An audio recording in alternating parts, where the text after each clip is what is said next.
All right, what's up, everybody? Here, I'll go to full screen. Hey, Boom, boom, boom. What's up, everybody? Wednesday, live stream, Learn Square live stream. Got special guests. Been meaning to have Yam on here for a long time now, actually. And we're just both super busy.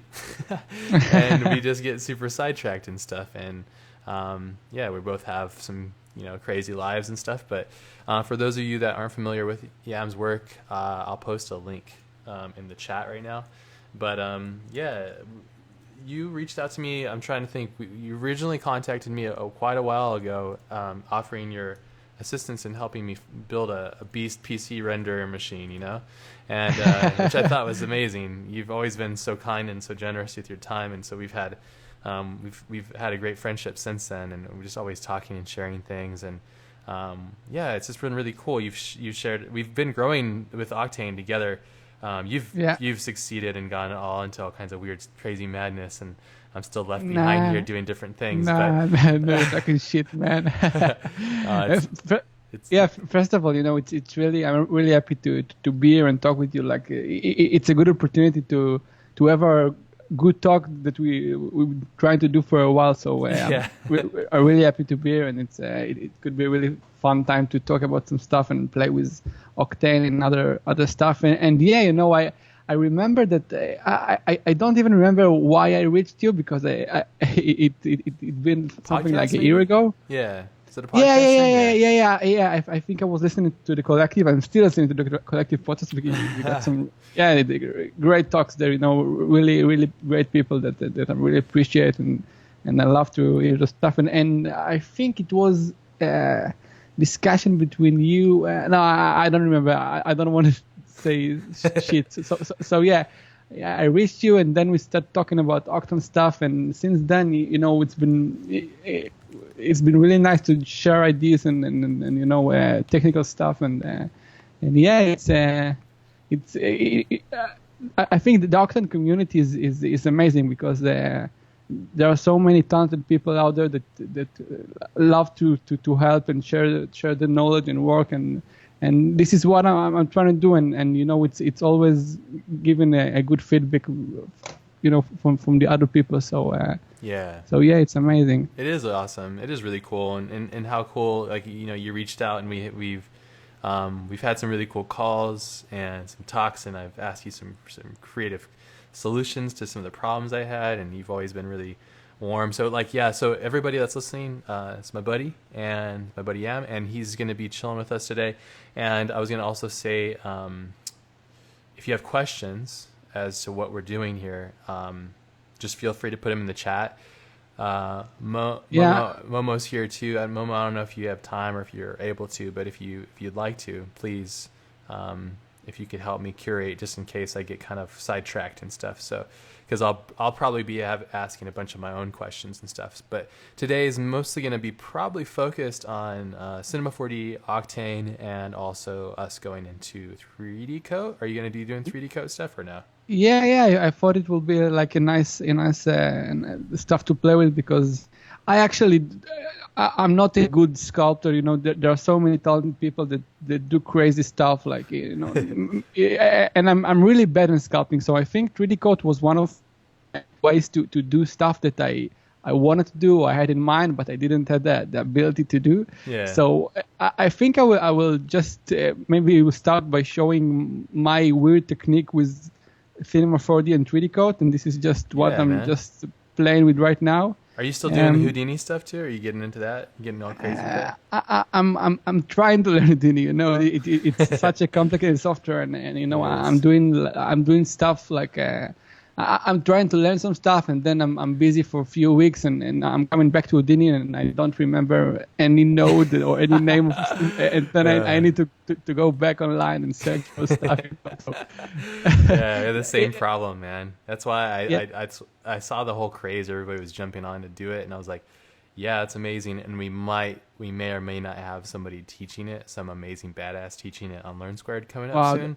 that will be amazing for me Yeah. also. It's Yeah, we'll have to get you hooked up with that because yeah, but it's still very complicated. So yeah, I think you have to have a certain mindset for that stuff, at least to get that past that initial edge. So Yeah, yeah. You have to be like technical, like in a certain level to master Houdini properly, because there are a lot of technical stuff there that you cannot you have to know them. So it's a bit challenging, but yeah, but it's a so powerful software. People like everything is procedural from the basic point level, so you can do almost everything you want. Like when you reach to a level then you know Houdini well, I think it's the most powerful tool anyone like in this industry could have. It's it's a tricky one, but it's really, really powerful. It's like if you want to go beyond what cinema can give you, which if you're pushing the limits of cinema, I think you're going pretty far. So because cinema is pretty limitless too, I think. So it's always a question. Like people are like, hey, like just like what program are you using to make those things that you're building, and it's sometimes it's definitely the program for sure that I found, but a lot of the times it's mostly just being able to be imaginative and creative and problem solve as you go and understanding things. All in all, it's just learning stuff. I got a question already coming in. Yo, for Yambo, on your blog you show water-cooled 4x Titan 980 Ti Octane render workstation black and how you built it. So curious what the price tag is on something like that. You can, yes. You don't have to answer that if you don't feel comfortable. Yeah, I don't know. First of all, we already talked about it. This machine built by a super nice and lovely guy called Sebastian. His name in the Octane form is Smicha. I don't know Smicha. I don't know how to. Yes, Smicha. Yeah, something like that. Yeah, it's Sebastian Michalski.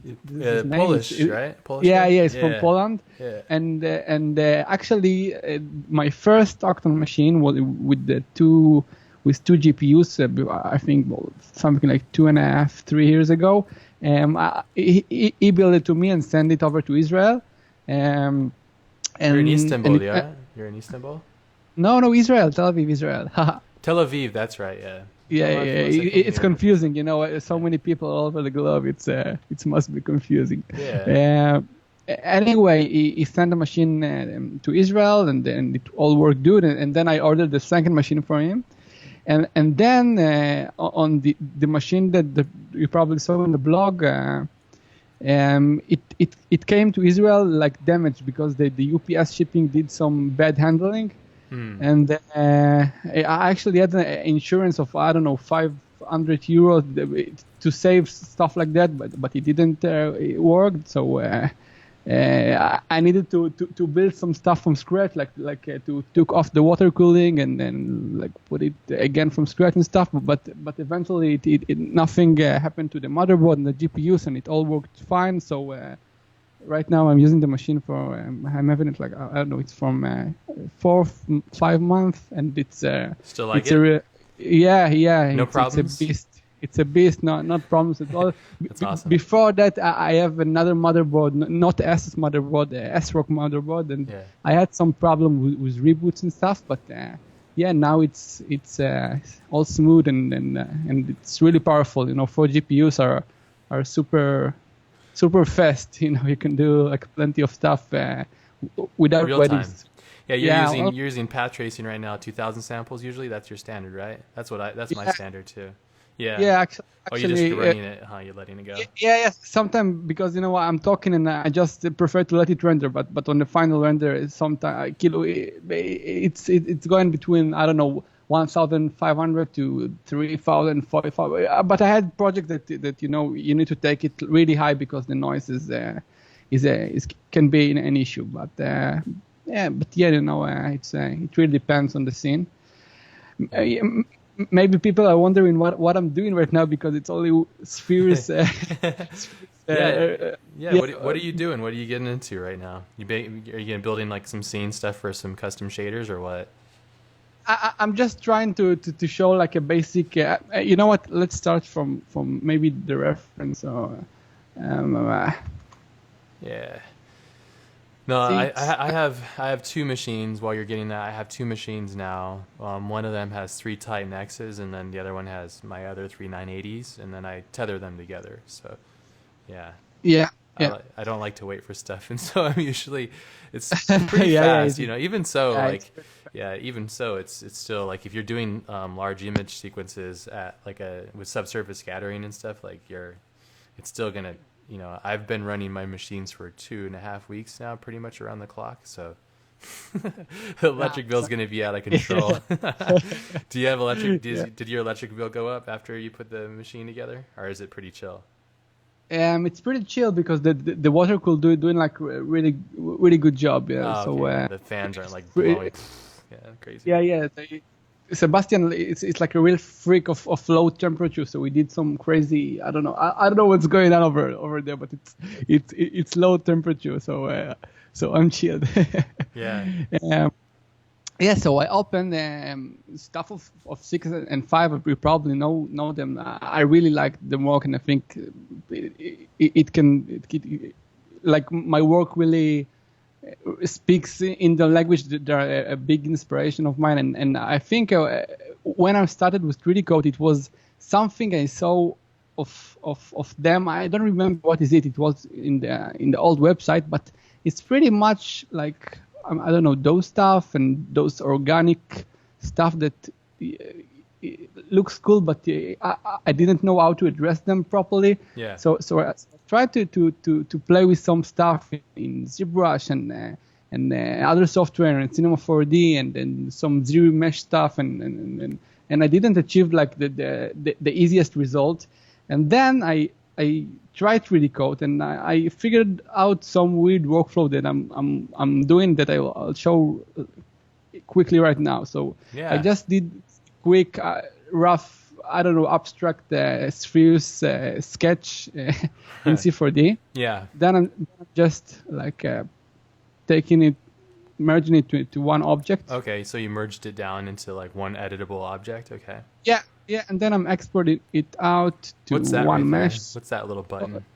Oh, this is Replicate Pro, the OBJ exporter. You can export it like standard with the export OBJ. Yeah. But in Replicate you got some other options.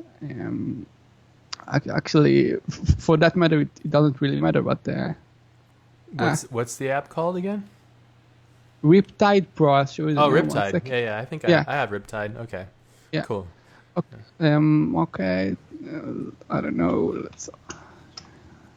We can only see your cinema screen too, by the way, just so you know. Oh, okay. And right now, when I open 3D Code, still, it's just still your cinema screen. Yeah. Oh. Everybody, he has a 4K monitor that's like 40 inches, so it's like super massively huge. So, yeah. So we might have to figure out a way of like selecting a different screen or something. Yeah, I think, let's see, 1 second, change. Okay, I think I got it. Share window. Okay, now we can see 3D Code. There we go. Yeah, we're in 3D Code. Okay, so I just exported this OBJ you saw on Cinema. Yeah. I will load it 1 second over here. And of course, I have some problem. 1 second.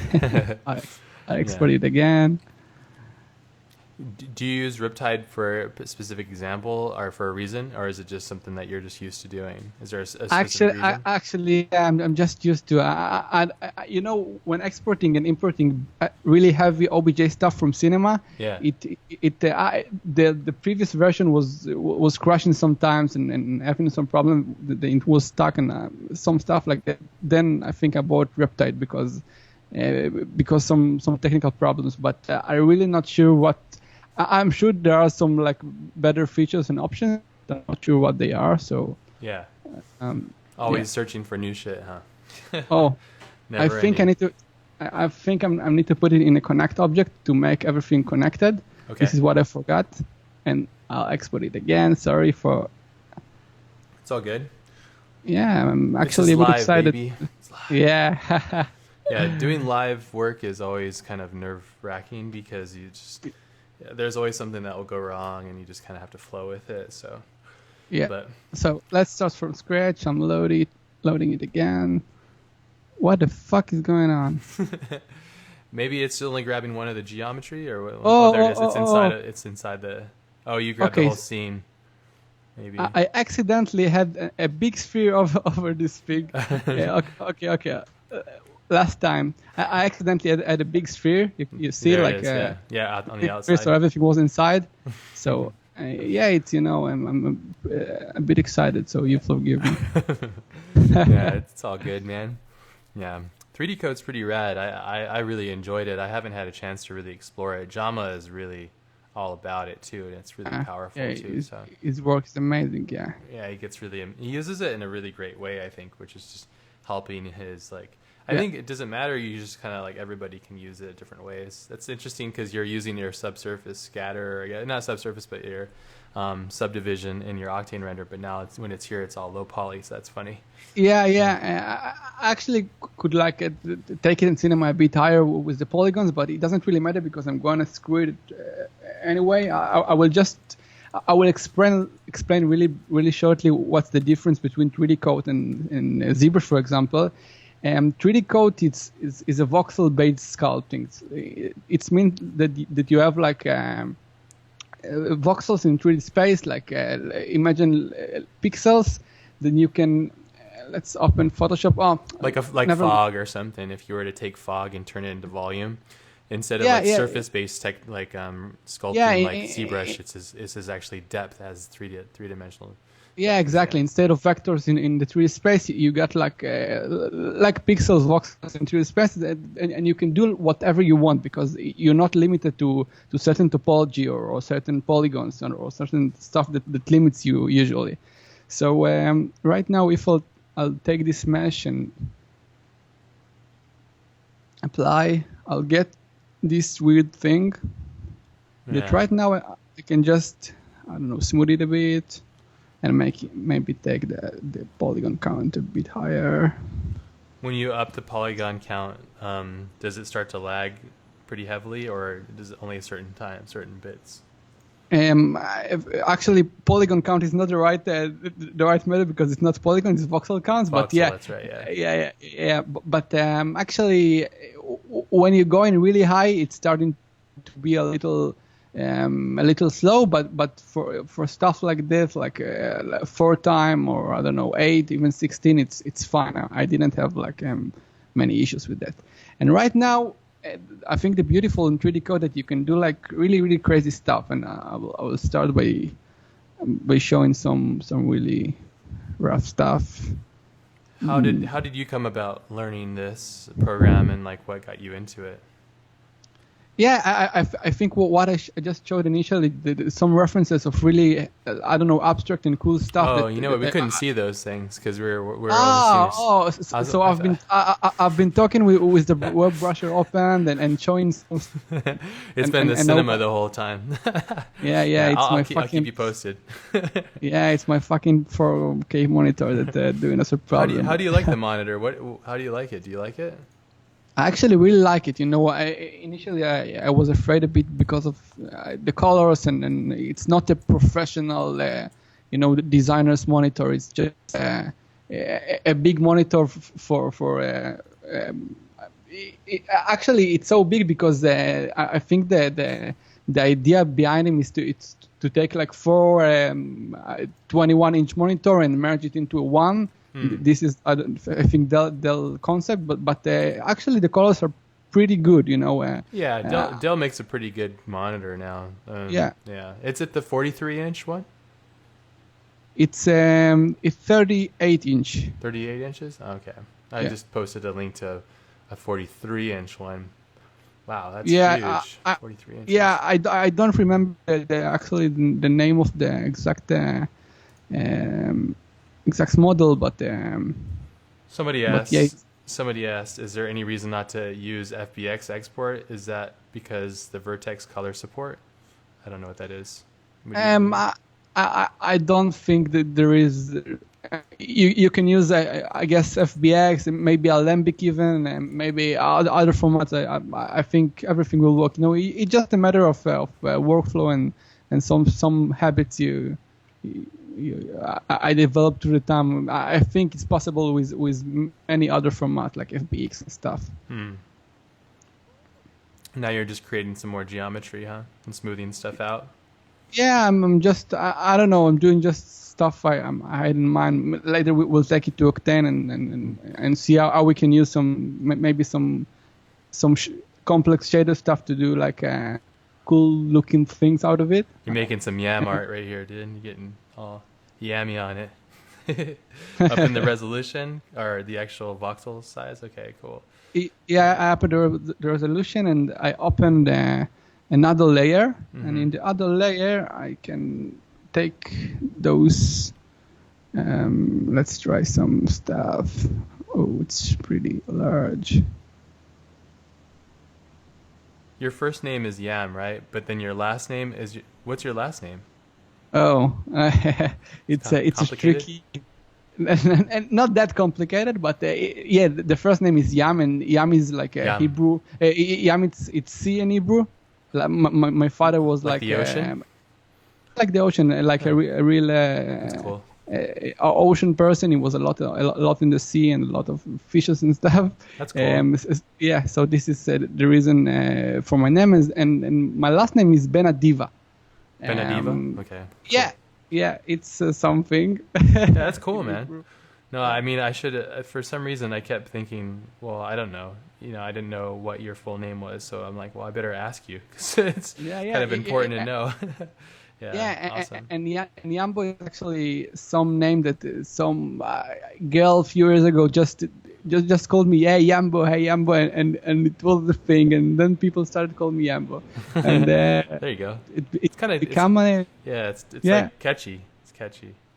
Yeah, she did a good job. She like branded you. Yeah. She always told me that she's the one that branded me, and that's funny.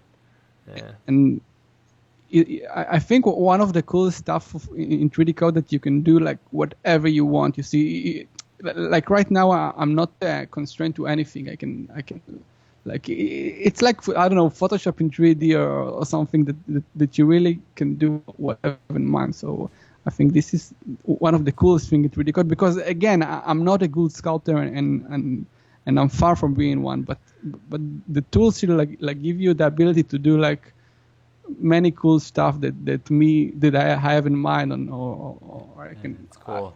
Just explore some. This is on a new layer, then, right? So it's not. Yes. Yeah. Somebody said that you could use a nickname Yamborghini. I think that's pretty good. Yamborghini. Nice. That's a good one. That's a great one. Yeah. Yeah, that's really cool. That looks good. That it's on the separate layer, so it kind of like folds and builds into it, which is cool. Yeah, and the cool thing is when it's in a separate layer, it's for example, if I'll smooth it a lot, it disappear and still leave the previous layer. Like it's hard to explain, but you can create those cool effect of this stuff disappears and maybe become bigger in some places and thicker. Yeah, that's really cool. Yeah. And that's cool because, like, I love the thing, too, as you mentioned, like, you're not, as you said, you're not, like, the world's best sculptor, and that's not really what you're interested in. Or you are, but you just far from it. Yeah, exactly. So you just enjoy, like, doing what you like doing. And actually, this is when I think style really comes in to play. Yeah. Is because you have to find creative solutions to execute your ideas, and then you have to kind of, like, I don't know, build some stuff out, So, yeah. And another like cool funky thing in 3D code is, for example, if I'll take this extrude tool and I'll take the brush like really, really intense, I can get those really funky, weird stuff that could look super cool in the renderer. So let's crank it up. Yeah, crazy. It's not enough. Okay, but yeah.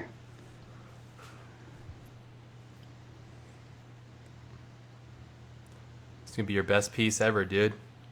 After that live stream, live art piece. Yeah, it's really crazy though. Yeah, and I will stop for a second, and because I learned how to switch application with this 4K monitor. Yeah, with the Skype in the monitor. So let's go here, and what I tried to show previously is it's those stuff by 6 okay. and 5 that you probably know. They got many stuff that I think I saw like a really while ago, like maybe 2 years ago. I don't remember, like those really funky and weird stuff. Well, yeah, I've never seen this. This is cool. Yeah, this is super cool, and I really love this, and it's really inspiring me and my Yeah, work. shaders are cool. Yeah, the shadow is cool, and all those stuff, like all those weird things and weird behaviors of stuff are really pretty relatively easy to get with 3D code. So this is the reason I think I started with it, and I don't know if they're using 3D code. Actually, it's just a guess, but Looks like they might be, huh? Yeah. Yeah, but it works. So let's jump again to 3D code. 1 second, sorry everybody. Is that Photoshop? Yeah. Cool. There we go. We're in 3D code now. Yeah. Okay. Yeah, I've never seen that. 6 and 5, is that what you said? Yeah, and they originally from Argentina. I know. Sorry, but I think now they are located in Barcelona or something. They will get really cool work, really inspired. I really inspired by them with the stuff I'm doing. So you should check them. Everyone should check their work. 2 guys, really talented, super cool stuff. That's awesome. Awesome. Yeah, it's cool. That's one thing. It's so cool. You know, you're all the way in Israel, and I'm over here in San Diego, and we're hanging out, making stuff. You know, like man. And then everybody that's in here is just. I imagine you guys are all from different places in the world right now.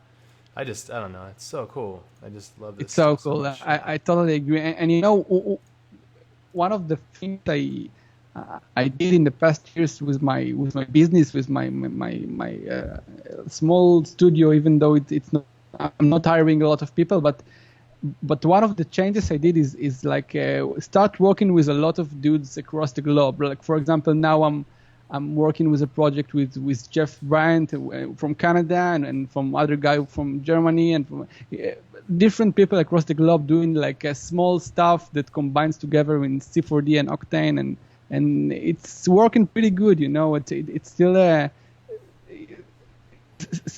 still need to work it to make it like a good workflow and a good pipeline, but it's possible to do like project across the globe with many talented people all over around with. And something that it wasn't possible before, and I think it's pretty amazing. Super cool, yeah, and you can kind of constantly help and share. I remember when I was first getting into this stuff, like you'd have to use forums, and I don't like forums; they drive me nuts because this is the next level of forums. I think is like live streams, Twitches, Skype calls, screen sharing. Like this is where like heavy progress gets made. I think so. People start documenting how they're able to do what they do and share it real time live with video. I think that's just like so much better than reading words and like on like a forum or something. It's not that I don't like reading. It's just I think this is much more dynamic and it's more form fitting to the actual structure of making things. So yeah, I agree totally. Getting artsy. Yam's getting artsy. Yeah. Cool. What's going on here? Yeah, I think we'll stop because I can do it forever, and we'll jump again to Cinema 4D and like export. Yeah, that's all good. So how's the exporting process work? How do you do that? Yeah, it's pretty easy. I'm just right click export on the layer. On the layer. Okay. Export. Or I think I can do export scene and it will export everything. But you want to separate it, right? Usually I'm just doing export object for. Let's export. Somebody asked where you got the female in your loading page, part of your page or something. Let's see. The female in my loading. Oh, again, sorry. Let's see. Let me find that question. Where is it at? Where did you get the female model from? The one in the play section of your website. Oh, this is something I learned from you, Ash. It's does 3D, you know. Snap.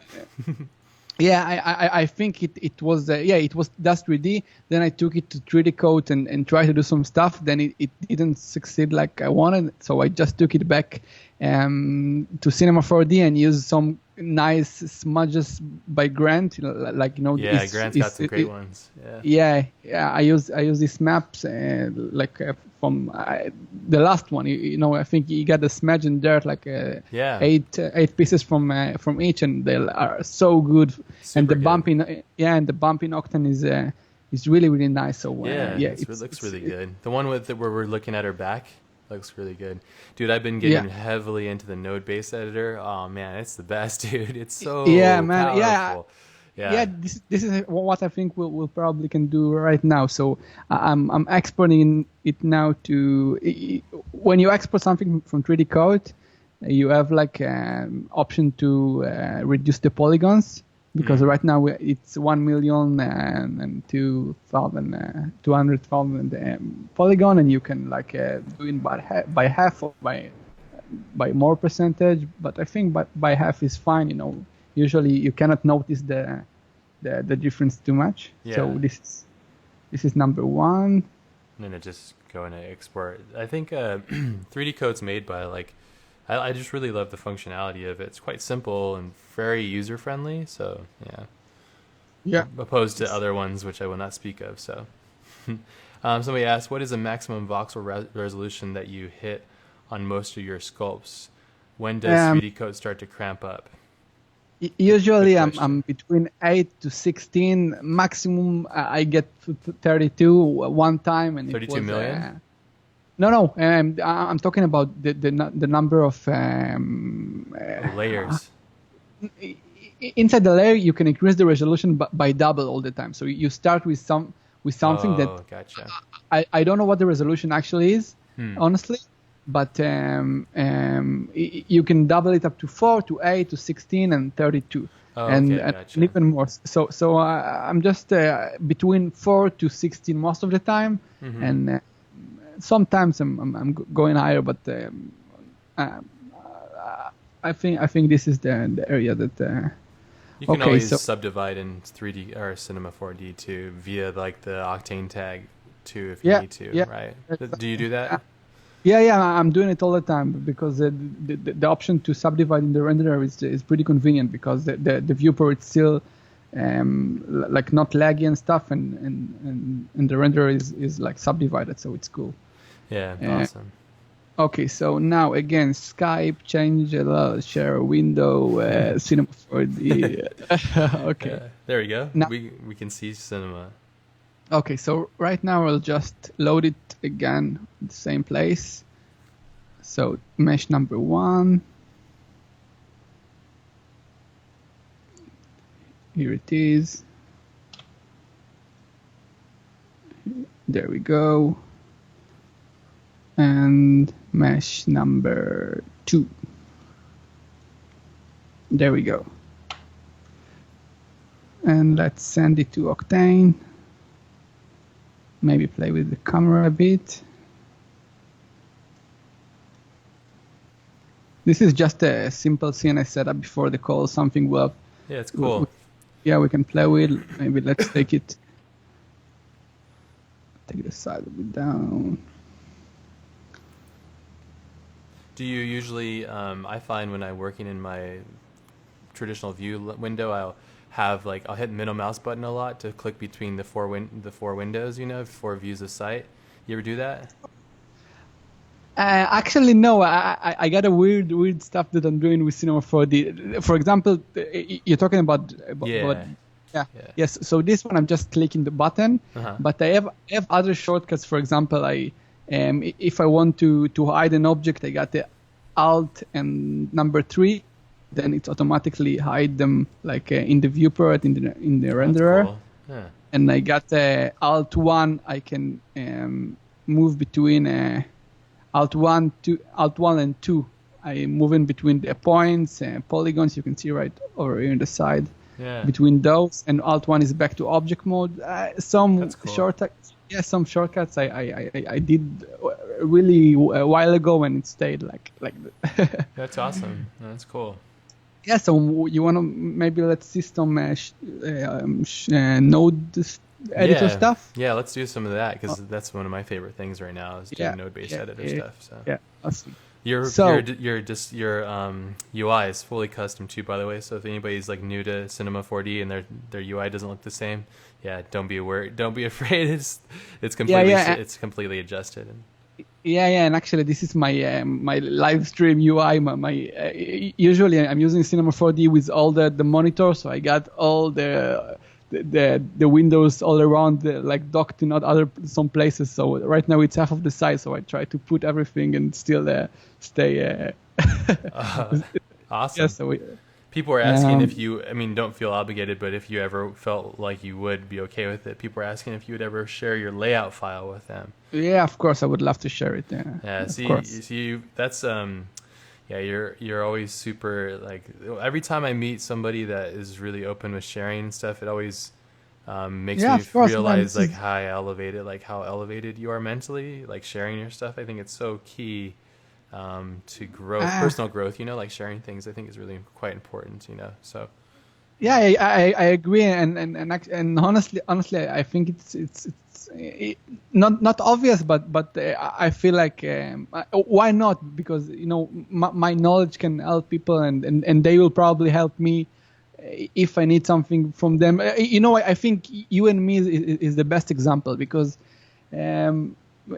a while ago when I reached you about Octane and stuff, I didn't thought that maybe one day you will help me back, because this is not the reason I help you, but this is you're not helping me right now back, but this is a relationship that benefits for both of the sides. So it's I see everything like that. So oh yeah, that's awesome.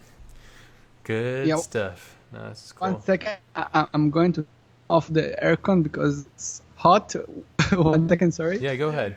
Yeah, you guys are talking about Fusion 360 in the chat. Yeah, it's awesome. I can't wait to share. I've been doing a lot of stuff in secret using Fusion. People are talking about Fusion. You got into Fusion, right? Yeah, I got into Fusion, but I didn't have the enough time it's just a curious. I need to go back to Fusion and do some. It's a really powerful software. You should come join sometime. We'll have Curtis come on. He's like an evangelist. He's like an expert at Fusion 360, and he comes on. He does streams with Mache quite a bit, and he came on with me one time. So he's awesome. He could show us some really epic stuff, and Mache is really, really good at it too. So he could probably share some really great things that he knows as well. So I should join. it's really powerful. People, I mean, that's the first time I say Fusion 360, people are always like, why? And I think maybe it's just, I don't know, it's just what I like, but it's because the Boolean operations are insanely easy to do, and like it's just for hard surface, it's just incredibly it's powerful. It's really powerful to make things quite quickly using it. So but I've really been talking to Curtis to see if they can develop us a cool exporter setup for OBJs and stuff for people that don't want to actually 3D print these things or manufacture them like us. We just want to make 3D objects and computer generated stuff. So, all right, I'll let you go. You're getting into some node stuff with the dirt and all that awesome stuff. So, So right now what I'm trying to do is taking the dirt node and some different option to drive the diffuse channel. So I think I'll do something maybe like, let's crank up the details and make it something like, I don't know, just playing around. And then I can take a gradient node. Yeah. And gradient's kind of like I forget what it's like. I mean, the equivalent to it is, I always try to find a way to equate things back to Photoshop for people that might not be familiar with this stuff. So I think it's pretty much like a gradient map in Photoshop, like when you're putting a gradient map over your everything you have on the layers below it, and then it's taking all the black and white color and map everything relatively to based on it. I think it's a good time to say that everything I started to learn in the node editor is by Rafael Rao. that I think a while ago it just Yeah, it Raphael showed is great. Yeah. yeah, it shows some stuff with the gradient node, and then I realized that I can do like so many powerful stuff with it, because you can take everything and just map it to anything you like, and it's pretty powerful. Yeah. And another cool option in the gradient node is like putting in the complex mode. Oh, what's that? And in the complex mode, Ooh, cool. you can take your color Mm-hmm. and map it to start and value 1 and duplicate it. What are you doing? What is this? Yeah.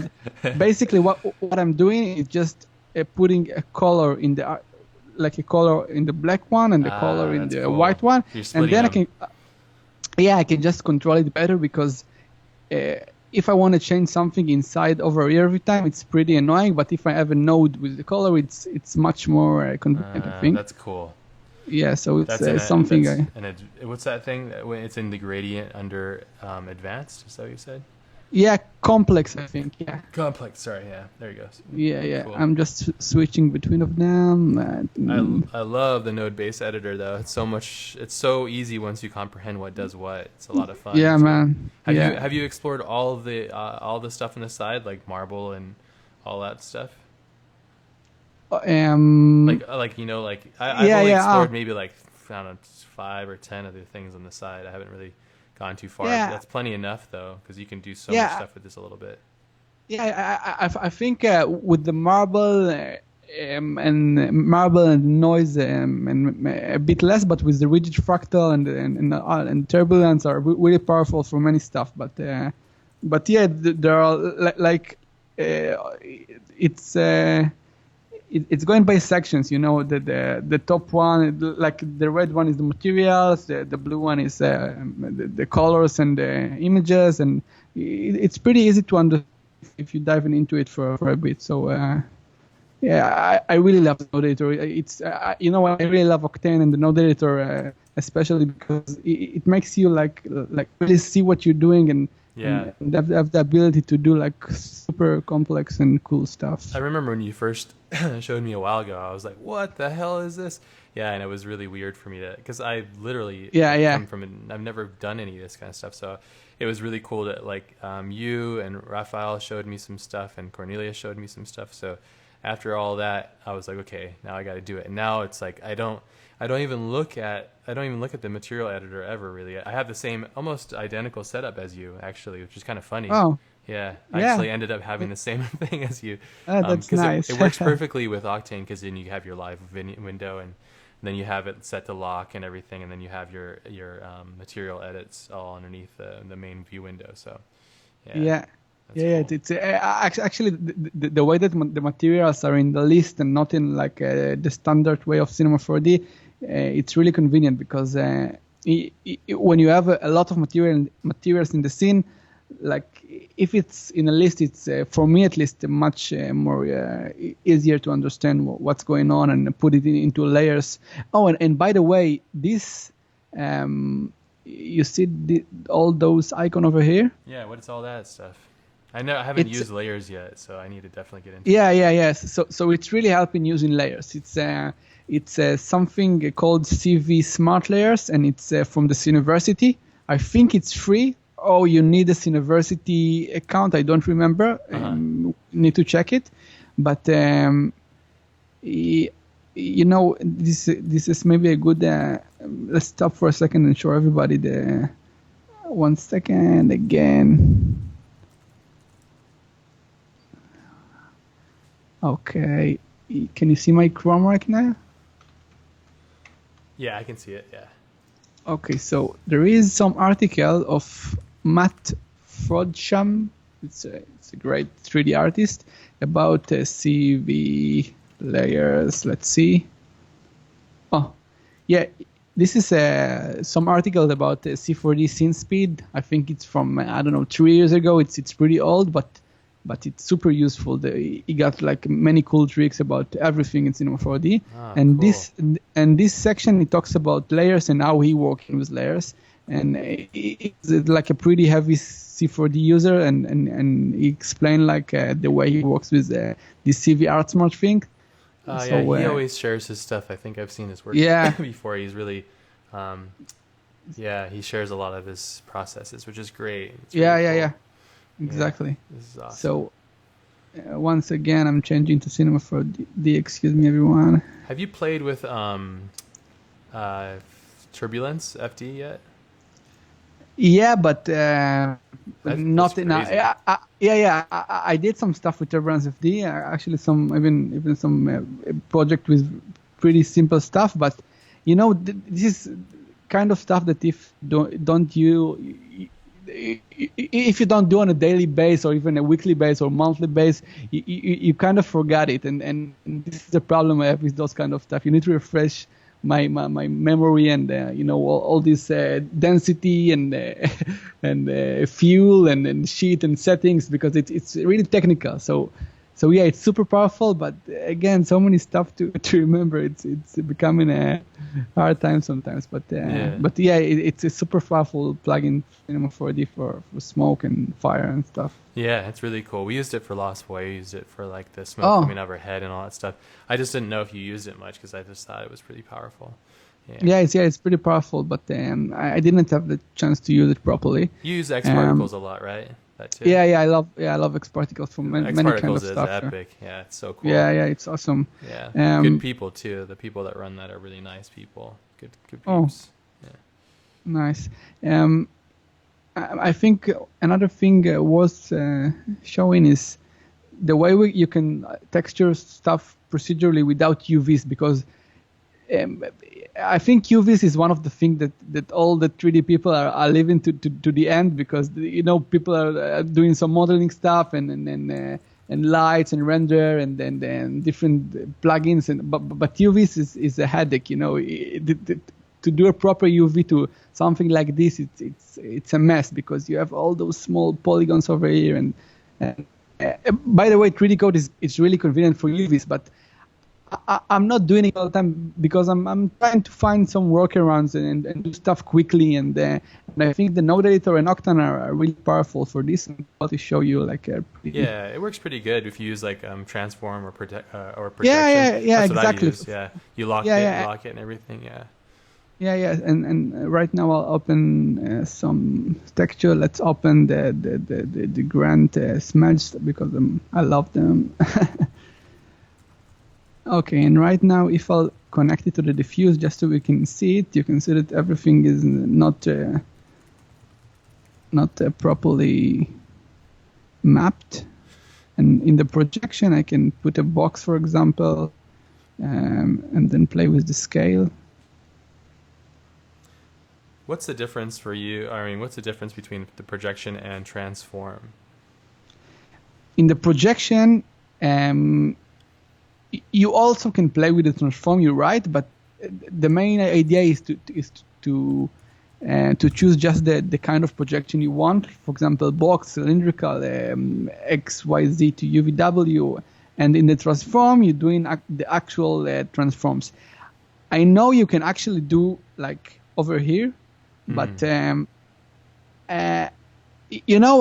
don't have a good answer. I don't want to say something. It's unresponsive. I'm not sure. Yeah, me neither. Because I was trying to figure out what the hell the difference is. I just use transform, to be honest. I just used to it. I don't know why, but this is what I'm doing for a while.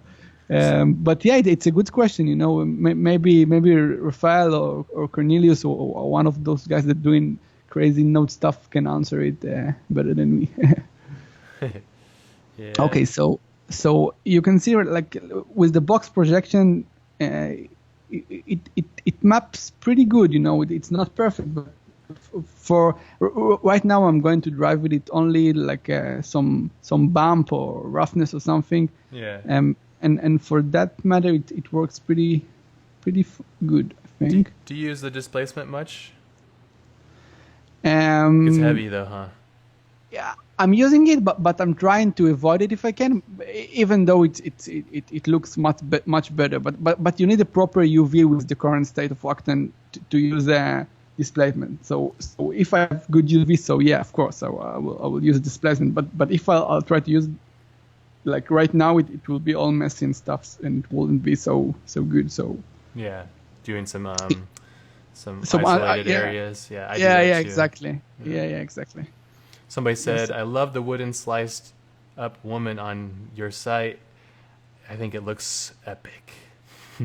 Oh, thank you. And actually, this one is the credit is for Simon Fiedler with who did a tutorial about slicing some stuff. I think I play with it and then keep exploring it. So this is the time to give the right credit for. Yeah, man. Yeah. That's awesome. Yeah, it's all about giving props out to the peeps. Props out to everybody that's helping share stuff with you. Yeah, man. Exactly. Okay. Have you played with a Substance Designer much? No. I need to play with Substance Designer, but it's one of those things that I'm like Fusion. I really need to get into it, but I didn't find the time, and it's a shame. Yeah, it's so difficult to it's like, what do you do, when do you do it, and how do you do it? It's like there's so many things out there, but I think if you just continually learn and grow, you'll eventually just get better, as you go. So it's constant growth. So yeah, I agree. I also really like the subsurface scattering in Octane. It's super cool and super realistic, and I love it. Yeah. How's so when you're building this out, like with your specular material, you're using a scattering medium with 2 RGB inputs, and then you're switching between the two of those? Yeah, so basically this one is driven the transmission to give it the color. So this is a subtle, right now let's do it, I don't know, red for example. So if I disconnect it, you'll see over here that if I hide it for a moment, the environment is pretty bluish, but if we will look like the preview over here, you can see that the transmission given the slightly color. Let's do it maybe, I don't know, also something around the blues. And then the scattering medium got the absorption and the scattering. Yeah. And the absorption is like the absorption of the color that the material absorbed, and the scattering is how the colors scatters inside the medium. And over here you have the density. So more dense, it will look like more I don't know, like chocolate or caramel or something like that. And if it will be less, it's like a gummy bear or something. Did the same thing with the fog in that Nun film we would play It's really heavy on rendering though. It takes because all that path tracing lights bouncing all over and stuff. The fog is super heavy, man. But you have I really like to use the emission over here because it gives funky cool results. Like if I'll connect the emission and put it something in the middle. Let's see how it works.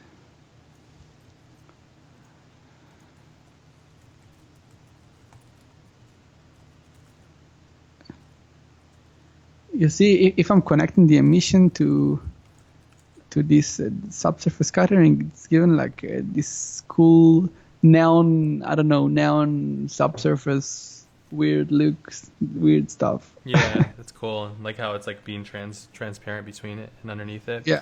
Somebody asked, do you know any workaround for seams in the box mapping projection? And this is the problems with the box mapping. If you see the seams and they're doing you a problem, you need to I don't know, use UVs. But there is kind of workaround because if you using XYZ to UVW, that I actually don't know exactly to describe what it's doing.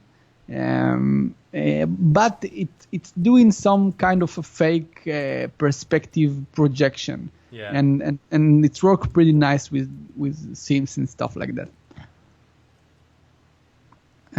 So this is half an answer or something. Somebody asked, what would be a good graphic card to at least consider buying Octane? So they're just asking for a GPU advice. For my advice, 980s are still plenty fine. Using 4 of them right now. I have 3 Titan X's. 980s are great.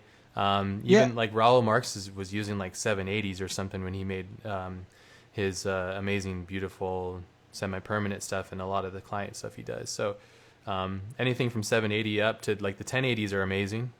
Those are great. So, and they're very affordable too. So, yeah.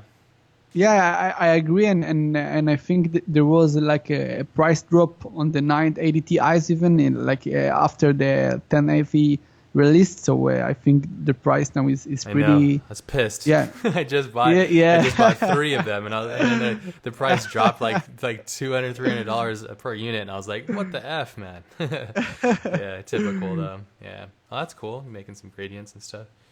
Yeah, that's interesting. Yeah, I don't know what I'm doing. I'm talking and yeah, it's hard to talk and be sketching. creative at the same time. Yeah, it's hard, but I'm trying to do it. I'm trying to keep it there. Go ahead, do your thing. I can go ahead and run this a little bit. So while you go and create and play with some stuff, in regards to like GPUs and stuff, and it's a big investment, doing this kind of stuff. You kind of like it's a really unfortunate. I don't know. It is what it is, but like I used to be a big power like Mac user back when they made like computers and stuff. They don't really do that anymore.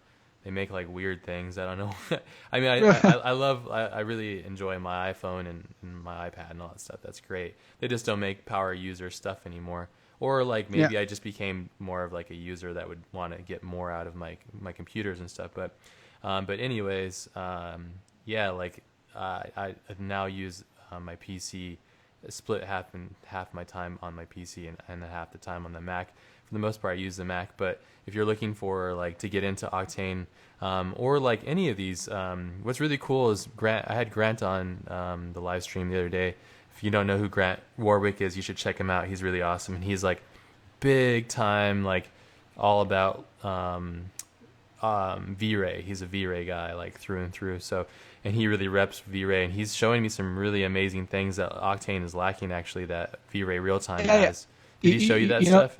Yeah, I talked to Grant last week, I think, and there is like an amazing feature that he can map like the distance of the dirt shader. He can map texture to the distance of the dirts, and that way he can do like really. I think this is what.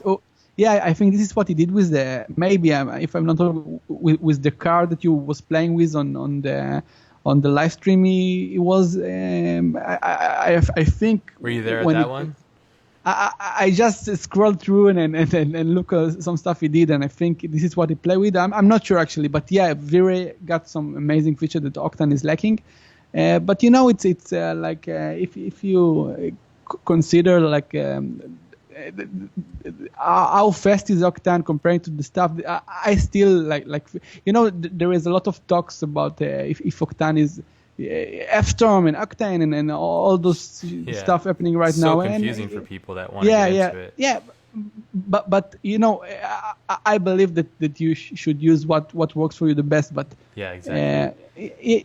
But I think the beautiful thing in Octane is the integration with Cinema 4D, because the developer did amazing work with the integration, and it's really working smooth, and you can see I'm working and it's not crashing almost at all. So fingers crossed. Yeah. It's actually you're using 3.04.5. I'm using build 3.03. I think that's what I'm using on both my machines, and it's stable. It's plenty stable. Do you use the library a bit just to get the basic stuff? Actually, the live DB no, but I'm using my local database. Okay, that's cool. And this is like textures I build, and I'm using like from time to time. Just to help you get started. Yeah, just to help me get started. Because, for example, right now, I download this metal shader, and it got those stuff to make it work start properly with a good point. And I don't want to start from scratch every time. So I'm building I'm building some stuff. Yeah, time saver, exactly. Yeah. How do you save stuff to your local database? Oh, it's pretty easy. You just take in your texture. Mm-hmm. For example, let's take this emission thing and drop it to the local database, like You over just click here. on that, okay, and then you just drop Yeah, it in. yeah. Just drop it, and then Awesome. And then it just saves to, then you have it access to, and yeah, that's great because, yeah, I was wondering how I would do that because I hate having to open other files to grab the things from. So this is really cool. yeah, Awesome. yeah. That's cool. How So, do you use that index thing? Oh yeah, by the way, we have 15 minutes if that's okay with you. yeah, of Yeah. course. Cool. Awesome. How do you, that's really cool using the gradient with that split. Is that how you're doing that effect where you're using the gradient? You're talking To get the metal showing underneath to the alpha or on. whatever. Yeah, right now what I'm doing is I took some textures of some lines. You can see it over here. Yeah. Like just random lines and map it into the amount of the mixed material, and then I'm mixing between the metal and this other texture. Yeah, and the projection is an X, Y, Z to UW stuff and. Okay. Cool. Makes sense. You're just splitting the two textures. Yeah. Do you sometimes you get that cluster that happens? Raphael showed me if you right click on that and then grab hierarchy. Have you tried that where you can clean? Oh it up? yeah. This is actually I saw Raphael doing it and then I said oh my god how did I didn't know it before because it's another lifesaver. So yeah. It's always like those little things, like those little things that add up because they're just time savers, to get out of the way of having a big clustering mess, So yeah, but before that I was really just like moving each one of them and trying to make them look organized together and then making all the nodes like properly organized. But yeah, it's really convenient. and also I saw you've been playing also with the film width and film index and. Yeah, it's another super cool, just fun. This is those stuff that makes me love play with Octane because it, you're just clicking some stuff and everything is changing like, and the result is so unexpected. Yeah, it's a lot of fun. And you work your eyes and it's really like sketching. In 3D, so it is because you're seeing it live too. That was like the game changer for me, like just being able to have that instant feedback. Because before this, it too. It was like you'd have to wait, and then you forgot. Like your momentum's so much faster now because I don't know if it's similar to you or everybody else listening that actually uses this kind of real time rendering. No matter what it is, it doesn't matter to me. If you're making something and you're just constantly like addicted. And then for me, it's like I don't go to sleep until like 3 or 4 in the morning because I'm just like jamming along, listening to music, and I'm like, oh crap, it's like 5 o'clock in the morning. I better go to sleep. So yeah. Yeah, man. Yeah. Somebody had a question. Let's see. Hey guys, I have a question. I have 3 1080 GTXs. If I add a Titan X, I have to.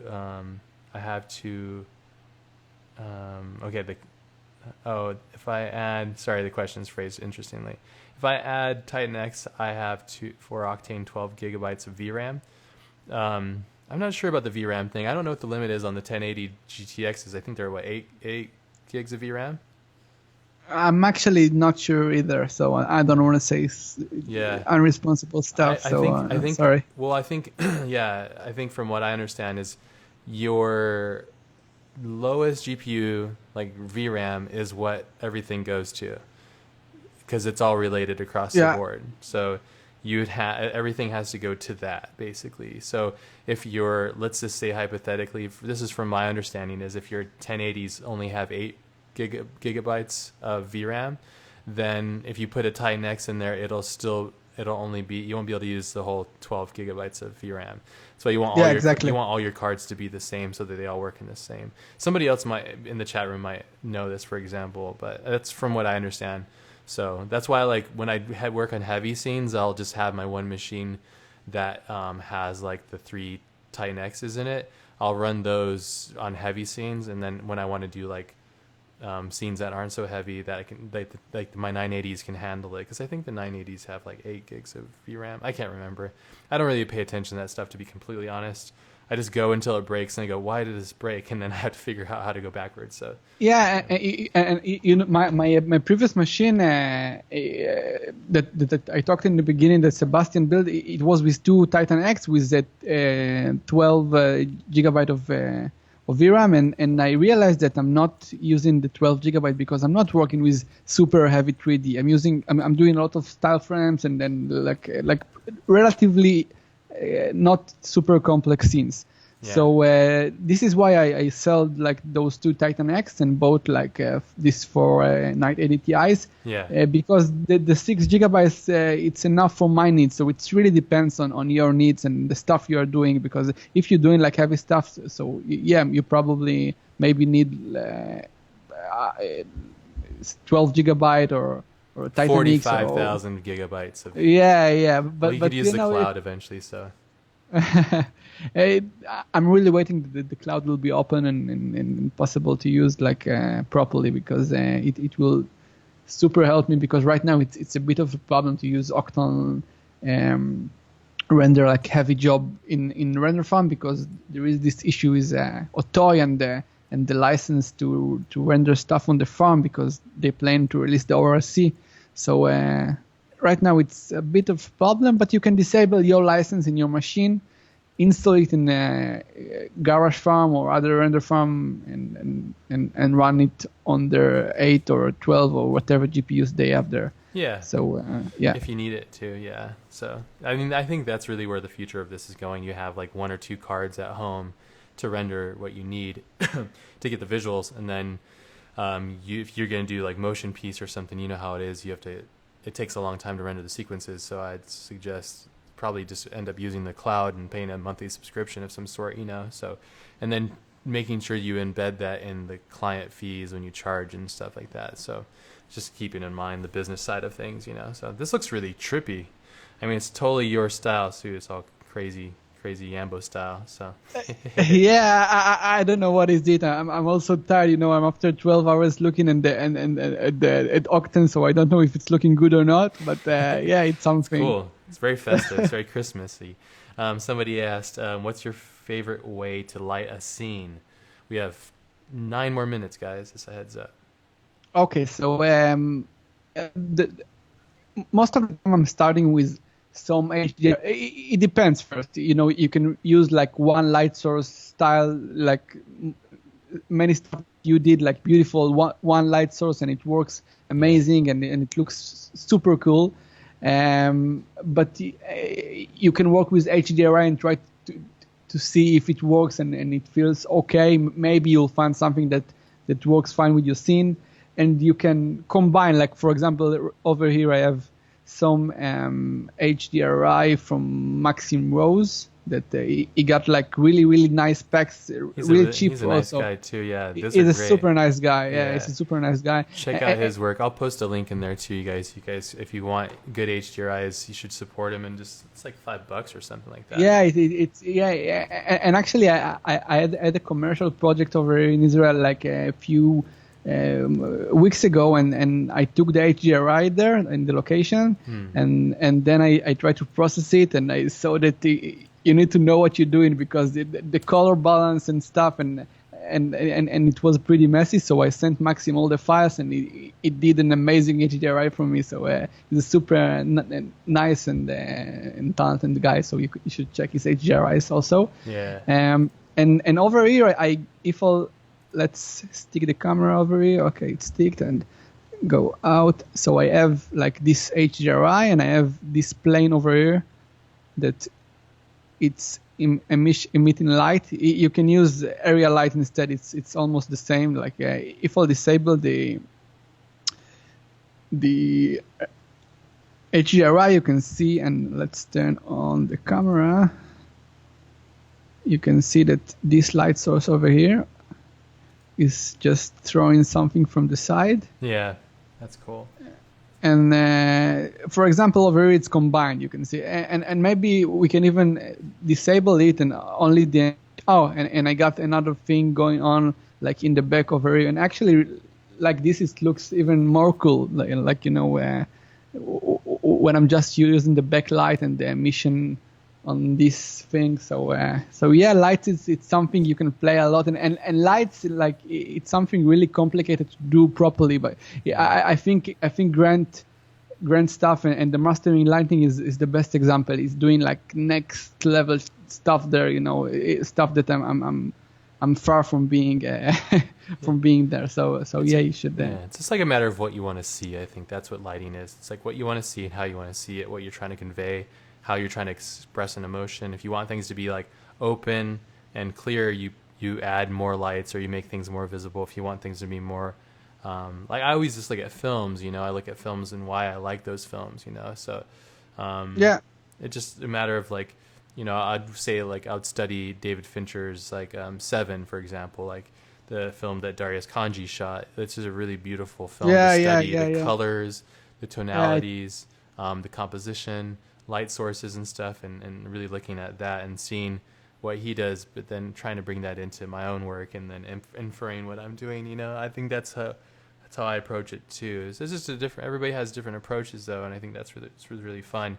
And the cool thing about working in CGI and 3D is like it's endless. We can do whatever we want, which is awesome, because then we can really break all kinds of rules and do whatever and add lights, a million lights, and use any kind of lens we want. And that's the thing I really love. The power is really awesome. So and I think as a tool, using HDRI Light Studio is it's really, really super powerful for understanding what's your lights doing. Like if you're using HDRI Light Studio, you can like put stuff and see how it exactly affect your scene and have a great control of your HDRI. So I think it's also something worth checking. Yeah, definitely. I've heard. Grant was telling me about that too. I need to check that out. So yeah, there's so many tools and so many things to use, and a lot of it depends. I think one of the most important things is like knowing what you want to make with 3D, and I think that's really key. And having a project that would kind of like help focus you and like get your direction and what it is that you're trying to do, and understand how to do those things and like taking those processes. Like the last thing you want to do is like, okay, I'm going to go and like make this one thing, but it involves like humans and hair and water and all these like very complicated things that are very difficult.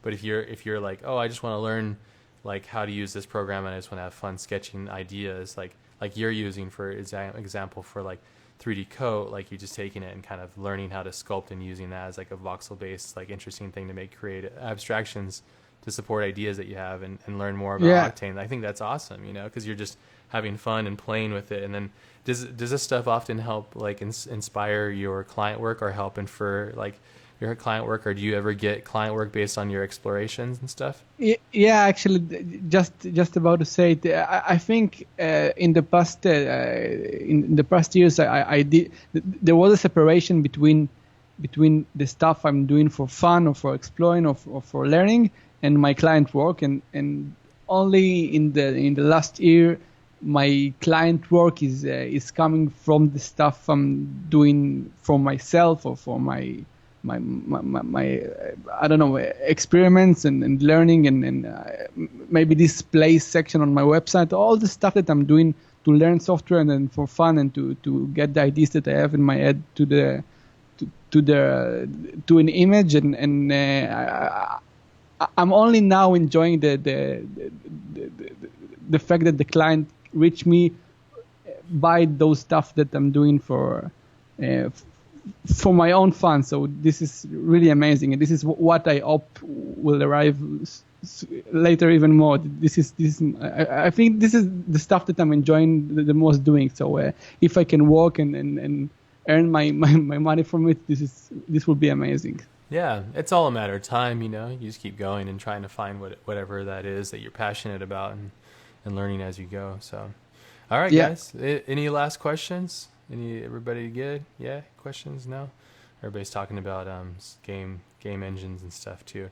Talking about how like Unity is going to be bridged between for Octane and stuff too. So I'd say I'd say like a piece of advice too that everybody's like this render's better than that one. It's like just don't listen to the hype. Don't listen to us necessarily. Go find what works for you and I agree and enjoy whatever that is. Whether it's some people kill it using Blender. I don't like it's like.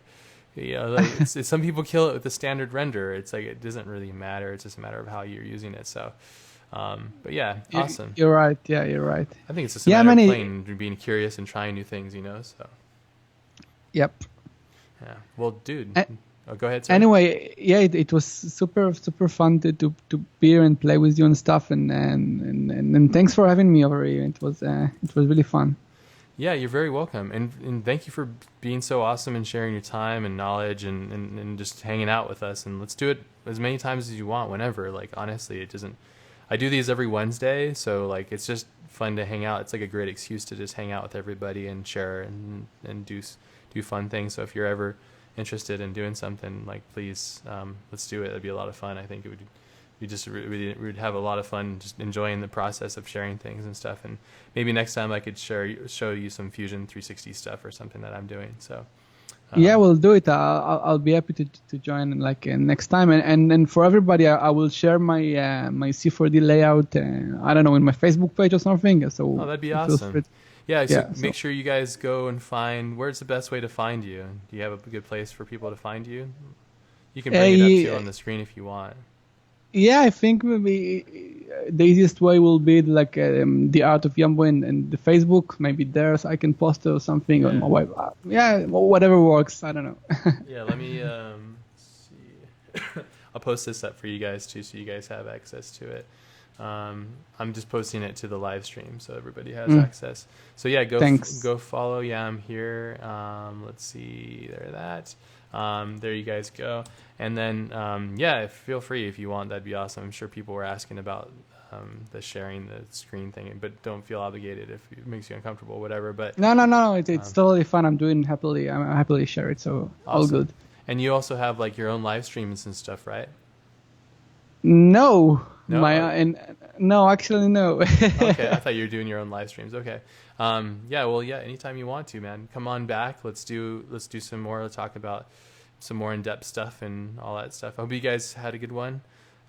Be sure to follow Yam, and then tomorrow Mache is going to be on, so be sure to make that class or that stream. And then come Monday, I believe we're dropping a big new class, which is Max Berman's matte painting class. We've been working on it for many months now, and it's finally done.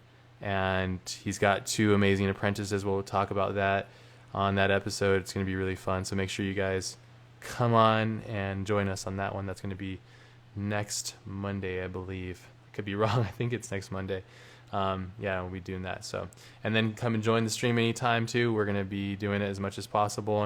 And Yam, if you ever want to come back, obviously, like I said, feel free to anytime you want. You're always welcome.